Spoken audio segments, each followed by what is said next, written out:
Last episode में हमने देखा था कि चेंजिंग चेनसेंग को भी फाइट में हरा देता है, जिसके बाद चेनसेंग धमकी देता है कि मेरा बेटा बॉडी रिल्म का फाइटर है, इसलिए वह तुम्हारी पूरी फैमिली को जान से मार देगा। तब चेंजिंग चेन फैमिली के रूल्स के अकॉर्डिंग चेनसेंग और चेनताई दोनों के ही कल्टीवेशन को डिस्ट्रॉय करके जेल में डाल देता है। अब इस पार्ट के स्टार्टिंग में हम देखते हैं कि चेंजिन आराम करते हुए सोचता है, अगर मेरे पास सीक्रेट डिवाइन आर्ट स्क्रॉल नहीं होता तो मैं उस दिन माउंटेन पर मारा गया होता। इसके बाद हमें उस दिन का फ्लैशबैक दिखाने लगते हैं जिस दिन चेनसेंग और चेनताई ने चेंजिंग को बीस्ट के हाथों मरने के लिए पहाड़ पर छोड़ दिया होता है। हालांकि इस फ्लैशबैक में चेंजिंग एक स्पिरिचुअल बीस्ट से बच करके भागते हुए सोच रहा होता है कि इस बीस्ट ने तो मेरी स्पिरिचुअल पावर को लगभग पूरी तरह से अब्जॉर्ब कर लिया है, जिस वजह से अब मेरे पास फाइट करने की बिल्कुल भी ताकत नहीं बची है। पर तभी अचानक से हम देखते हैं कि चेंजिन लड़खड़ा करके एक लेक के अंदर गिर जाता है। पर जैसे ही वह उस लेक के अंदर धीरे धीरे डूबने लगता है, वह अचानक से अपने सबकॉन्शियस माइंड में एक नए वर्ल्ड को देखता है। हालांकि उसे समझ में नहीं आता है कि आखिर में वह अपने सबकॉन्शियस माइंड में कैसे पहुंच गया, लेकिन जब उसके सामने सीक्रेट डिवाइन आर्ट्स की स्क्रॉल आकर के खुल जाती है, वह उसे तुरंत पहचान करके सोचने लगता है यह तो legendary secret divine art scroll है,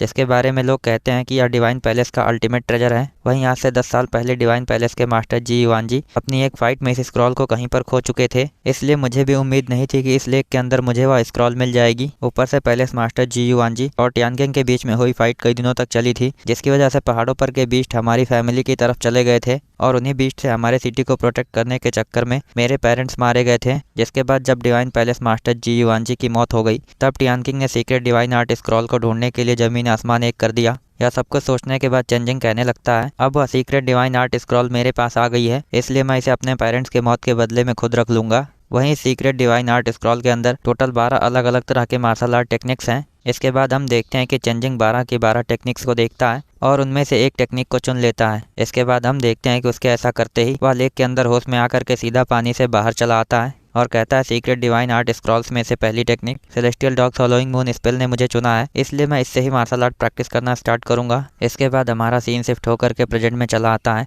जहां पर चेंजिंग अपने सीक्रेट डिवाइन आर्ट स्क्रॉल को देखते हुए कहता है, मैं इसकी हेल्प से अपनी लाइफ में मार्शल सेंट लेवल तक आसानी से पहुंच जाऊंगा। तब हमें सीधा अगले 1 महीने बाद का सीन दिखाते हैं, जिसमें हमें सीधा ब्लैक सन मून पैलेस का सीन दिखाते हैं। वहीं यहाँ पर एक बर्ड के भेजे हुए मैसेज को रिसीव करके एक डिसाइपल दूसरे डिसाइपल से कहता है, या लेटर ले जा करके तुम इनर हॉल के डिसाइपल चेन को दे दो।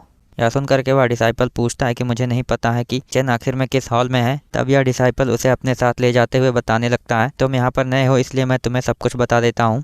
वहीं उनकी थोड़ी सी बातें सुन करके दूसरे 2 डिसाइपल्स आपस में बात करते हैं, क्या हम लोग भी कभी इनर पैलेस के डिसाइपल बन पाएंगे। तब उनमें से एक बताता है कि अगर तुम 3 साल के अंदर स्टार बॉडी रिल्म के कल्टीवेटर बन जाते हो तो तुम्हें भी इनर पैलेस का डिसाइपल बना दिया जाएगा, लेकिन अगर तुम ऐसा करने में फेल हो जाते हो तो तुम्हें वापस उसी जगह पर जाना होगा जहाँ से तुम आए हो। यहाँ जानने के बाद पहला डिसाइपल पूछता है, क्या चेन सच में इनर पैलेस का डिसाइपल है।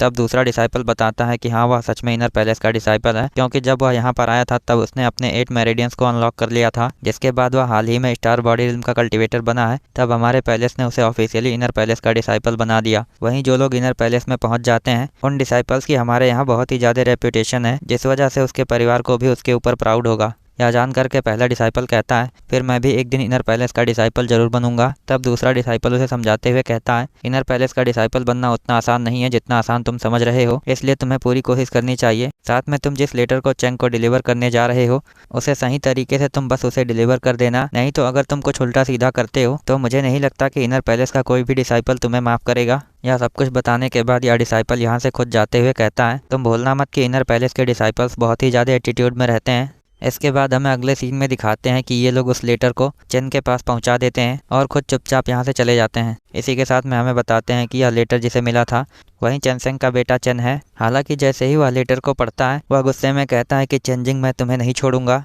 इसके बाद हमारा सीन शिफ्ट होकर के चेंजिंग के ऊपर चला आता है, जो अपनी कल्टीवेशन को इम्प्रूव करने के साथ में अपने 9 मेरिडियंस को अनलॉक कर चुका होता है। वहीं जब वो अपनी कल्टीवेशन खत्म करता है, तब वह कहने लगता है कि भले ही मैं अपने 9 मेरिडियंस को अनलॉक कर चुका हूँ, मगर अभी भी स्टार बॉडी रिल्म के कल्टीवेशन तक पहुँचने के लिए मेरी कल्टीवेशन सिर्फ आधी है। पर फिर भी 9 मेरिडियंस को एक साथ मर्ज करने के बाद मेरी कल्टीवेशन को बॉडी रिल्म में ब्रेक थ्रू करने के चांसेस बढ़ जाएंगे। यह कहने के बाद हम देखते हैं कि अचानक से चेंजिंग अपनी बॉडी को रिफाइन करते हुए अपनी बॉडी की स्ट्रेंथ को बढ़ाने लगता है, जिसके बाद एक लिमिट पर पहुंच करके वह खुद रुक जाता है और थोड़ा सा आराम करते हुए कहता है, जहाँ तक मैं जानता हूँ हर किसी के लिए मेरी बॉडी की तरह प्योर फॉर्म हासिल करना इम्पॉसिबल है, जिसकी वजह से केवल गिने चुने लोग ही इस लेवल की प्योरिटी तक पहुँचते हैं। इसके बाद चेंजिंग सोचता है, मैंने अपनी टेक्निक का इस्तेमाल करके जितने लोगों की स्पिरिचुअल पावर को एब्जॉर्ब किया था वह बहुत ही ज़्यादा इम्प्योर थी, जिस वजह से उस पावर का इस्तेमाल करना मेरे लिए मुश्किल हो रहा है। साथ में मुझे लगता है कि मुझे ब्रेक थ्रू करने के लिए और भी टाइम लगेगा। इसके बाद हम देखते हैं कि चेंजिंग थोड़ी देर तक सोचता है कि आखिर में वह जल्दी से जल्दी कैसे ब्रेक थ्रू कर सकता है। तभी उसे समझ में आता है कि अगर कोई वह बेहतर रिफाइनमेंट टेक्निक के इस्तेमाल करता है तो वह 9 मेरिडियंस के पावर को फ्यूज करने की स्पीड को बढ़ा सकता है।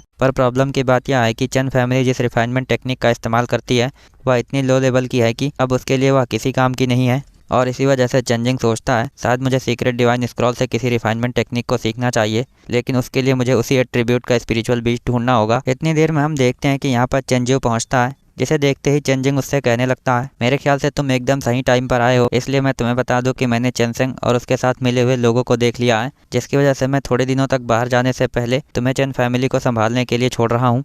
यह जान करके चेंजू पूछता है, आखिर में तुम अचानक से कहाँ पर जाना चाहते हो? तब चेंजिंग बताता है कि मैं डोंगयोन सिटी जा रहा हूँ। इसी के साथ हमारा एपिसोड यहीं पर एंड होता है। So I hope you guys like this video and subscribe my channel. और अगर आपने लास्ट पार्ट ना देखा हो तो लेफ्ट वाली वीडियो पर क्लिक करके देख सकते हैं।